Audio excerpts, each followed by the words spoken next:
Starting रू खाଇବା थाली देखि लोक भावुथे एटा केते खाउची छाड़ू। आज आम बाहर गोटे मैरिज फंक्शन को जोटा थिला थंडा थंडा पाखे मैरिज फंक्शन में भोजी खाइबार जो मजा सेटा कौथे ना।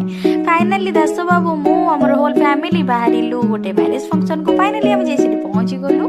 पहुँची भोजी पहुँचला माने आग केमती कन्या को टिके दर्शन करदे आम चलू भोजन निमंते। तो तांको सहित टिके देखा करदलु। से देखापी पूरा बड़ा देखा जाउतले। तांको जे मेकअप करथिले से बहुत बड़ा से मेकअप करथिले। तापरे आमर सेठी टिके फोटोशूट वगैरह भी हो गला। फोटो फोटो उठे सारा पर सहित टिके कथबार्ता हो आम बाहरलु।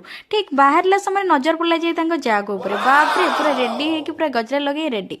तो सहित कथबार्ता हो मु चली भोजन करने। भोजन में सबू थाली देखी मो मनटा खाली खाइबारे माती थाए। तापर दास बाबू को देखो थंडा पागे पूरा सेमती ठिया घर सबू मेम्बर मान सहित देखा करदे आम बाहरलु घर को। आम चलू घर को बर आसी पहुँचला ता जगार।